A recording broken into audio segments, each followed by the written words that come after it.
Hello दोस्तों, आज की इस वीडियो में आपका एक बार फिर से बहुत-बहुत स्वागत है। तो मैं आज अब आपसे बात करने वाला हूँ इस यूट्यूब के माध्यम से, इस वीडियो के माध्यम से कुछ बच्चों के विषय में। देखो, हमारे जो भी छोटे-छोटे बच्चे हैं, मेरे पास तो एक्सपीरियंस मुझे काफ़ी हो चुका है बच्चों के बारे में। तो मैं आज आपको बताऊँगा कि बच्चों को नियंत्रण करने के कुछ उपाय आपको बता देता हूँ, ताकि अपने घर परिवार में रह कर के आप बच्चों के ऊपर थोड़ा-सा डेरा डाल सको और उनको कंट्रोल कर सको, उनको समझा सको, उनको शिक्षित कर सको, उनको कुछ सिखा सको। नहीं तो हमारा पूरा का पूरा जीवन अपने बच्चों को ही समझाने में चला जाता है। देखो, हमारे योग के अंदर बहुत सारे ऐसे आसन हैं। देखो, मैं पहले उपाय से शुरू करता हूँ। बार-बार ये तो बातें बहुत सारी हो जाती है करने के लिए, लेकिन बच्चों को कैसे नियंत्रित करते हैं, उनको कैसे समझाएँ, इनके ऊपर हम फिर से एक बार चर्चा करने के लिए तत्पर हो चुके हैं, तैयार हो चुके हैं और मैं आपको बताने भी वाला हूँ। मैंने जो सीखा है, मैं आपको अपना अनुभव शेयर करूँगा। कई सालों का मुझे अनुभव हो चुका है बच्चों के बीच रह कर के, और बच्चों को नियंत्रण करने के लिए उपाय ज़रूर है। कुछ ना कुछ तो टेक्निक्स उनकी होती भी है। देखो, सबसे पहले उनके शरीर से हम शुरुआत कर लेते हैं। भगवान ने उनके शरीर की बनावट ही इस प्रकार की है कि उनके शरीर के अंदर चंचलता होती ही है। आप कितने ही प्रयास कर लो, उनके शरीर की चंचलता को आप दूर नहीं करते, क्योंकि वो नेचुरली होती है। तो हमारे योग के अंदर उसकी चंचलता को दूर करने के लिए आसनों का वर्णन मिलता है।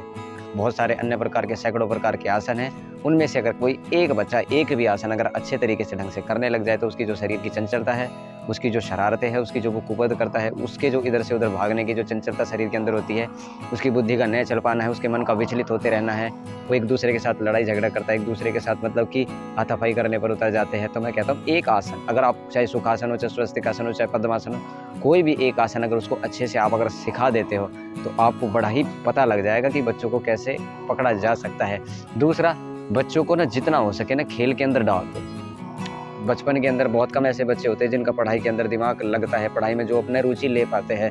तो उनका सीधा से उपाय है, देखो, नेगेटिव और पॉजिटिव दो प्रकार की एनर्जी हमारे शरीर के अंदर बहती है। अगर हमारी एनर्जी पॉजिटिव है, तो हम उसकी एनर्जी को भी पॉजिटिव वे में लगा सकते हैं। बच्चों की नेगेटिव वे में ज़्यादातर एनर्जी बहती रहती है, उनको क्योंकि समझ तो होती नहीं क्या करना है, क्या नहीं करना है। तो उनकी एनर्जी को सही लगाने का सही तरीका ये है कि उसको किसी भी गेम में, उसको किसी भी रनिंग में हो, कबड्डी में हो, खो-खो में हो, जो भी हमारे योग वगैरह जितने भी हमारे भारतीय खेल है, उनके अंदर उनको डाल दो और लगा दो। आपको बड़ी संतुष्टि महसूस होगी। जो बच्चा पूरे दिन भर भाग-दौड़ करता रहता है, अगर वो किसी गेम में लग गया, तो उसकी एनर्जी एनर्जाइज़ हो जाएगी और सही दिशा में कार्य करने लगेगी। नहीं तो प्रत्येक माता-पिता को हम देखते हैं कि यही शिकायत रहती है कि हम अपने बच्चों को कैसे नियंत्रित करें, और थोड़ा बहुत समय निकाल कर के उनकी कलाओं को, उनकी एक्टिविटीज़ को आप एब्ज़ॉर्ब क्या करो कि उस बच्चे की रुचि किस चीज़ के अंदर है। देखो, अगर बंदर को पेड़ पे चढ़ाना है तो आराम से चढ़ जाएगा, हम तो मछली को पेड़ पे चढ़े। जिस बच्चे की रुचि ही नहीं है पढ़ाई में, वो आपके उसके ऊपर कितनी ही मेहनत कर रहे हो, लेकिन वो पढ़ नहीं सकता। और जिस बच्चे की खेल में रुचि है, तो उसको खेल में लगा दो। इसमें बुराई क्या है, इसमें गलत क्या है? जहाँ जिसका जैसा स्वभाव, वहाँ उसको लगा दो, तो वो कामयाब हो जाएगा। दूसरी बात है, पहले कुछ दिन तक बच्चों का जो स्वभाव होता है कच्चे घड़े के समान होता है। कच्चे घड़े का मतलब आप समझ सकते हैं, जिसके अंदर हम परिवर्तन कर सकते हैं, जिसके अंदर हमारे द्वारा परिवर्तन किया जा सकता है। जब कच्चे घड़े को हम बार-बार अभ्यास के माध्यम से, जब अभ्यास के माध्यम से इधर से उधर ढाला जाता है, तो कुम्हार उसको गोल आकृति दे ही देता है। ऐसे ही हमको क्या करना है, जब उनकी कच्ची अवस्था होती है, तो हम उनको मार्ग पर लेकर के आ सकते हैं, वरना हम पूरे जीवन भर उनके पीछे भटकते रहेंगे, लेकिन वो सीधे ही नहीं हो पाते हैं। गाली-गलौज, पता नहीं क्या-क्या वो चीज़ें बचपन के अंदर अडॉप्ट कर लेते हैं। देखो, अगर आप उनको कुछ सिखाने की कोशिश करोगे थोड़ा बहुत भी, तब भी आपको पता लगेगा कि हाँ, ऐसा है। तीसरी बात होती है कि उनको ज़्यादा से ज़्यादा ना बैठने का अभ्यास आप करवाओ। भागने वाले, दौड़ने वाले काम तो करवाओ, लेकिन बैठने का भी उनको कम से कम 1 घंटे, आधे घंटे उसको निचलाए बैठने का अभ्यास आप कराओ। दूसरा, जिस चीज़ में उसकी रुचि है, जिस चीज़ में उसकी रुचि है, उसको उसी में डाल दो। खेलों के अलावा जिस चीज़ में रुचि है ना, उसको उसी में डाल दो। अगर उसकी रुचि पढ़ाई करने में, तो पढ़ाई करने में डालो, ड्राइंग करने में, तो ड्राइंग करने में डालो। अच्छी जगह जहाँ उसकी रुचि है, तो उस जगह डाल दो। ये 2-3-4 ऐसी चीज़ है जो हमको थोड़ा मानसिक भाव से भी आपको बच्चों के साथ जुड़ना पड़ेगा। अगर आप इमोशनली बच्चों के साथ जुड़ते हो, तो बच्चे मान जाते हैं। अगर हम अपने ही बच्चों से द्वेष करने लग जाएँगे, जलने लग जाएँगे, चिढ़ने लग जाएँगे, मेरी बात को नहीं मानता, तो फिर हम उनको नियंत्रण करना भूल ही जाएँ। यानी कि उनके साथ मेंटली ही हमको कनेक्ट होना पड़ता है, भाव से हमको उनके साथ कनेक्ट होना पड़ता है। यही है हमारा तरीका, और इसी को हम आपको बताते हैं और इसी को हम आपको समझाते रहते हैं। बहुत बड़ा मैटर करती है बात चीज़ें, क्योंकि बचपन में जो बच्चा बचपन में छोटा है, वो बड़े होकर भी ऐसा ही रहेगा। जो बड़ा हो चुका है, फिर वो बुढ़ापे में भी ऐसा रहेगा।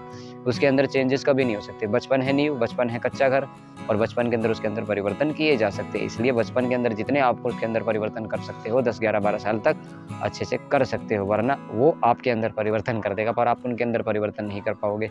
तो बच्चों को नियंत्रण करने के मैंने आपको 4-5 तरीके ऐसे बता दिए। तो आसन का आप उपयोग करो, एक उसकी रुचि का आप उपयोग करो, खेलों का आप उपयोग करो, थोड़ी भावनाओं का आप उपयोग करो, करके आप उनको नियंत्रण कर सकते हो। कोई इसमें दोहराई नहीं है, कोई इसके अंदर डाउट नहीं है, क्योंकि हम कर लेते हैं, हम कराते हैं।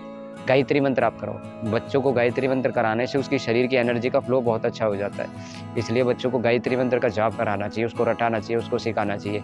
गायत्री मंत्र के माध्यम से भी बच्चों की जो शरीर की एनर्जी एनर्जाइज हो जाती है, उनकी बुद्धि तेज चलने लगती है, उनकी बुद्धि का विकास होने लगता है। तो गायत्री मंत्र भी आप उनसे करवा सकते हो, उसको गेम खिला सकते हो, व्हाटएवर इट इज, जो अभी आपके मस्तिष्क में मेरे विचारों के अलावा चल रहा हो, तो बच्चों के ऐसे नियंत्रण किया जा सकता है।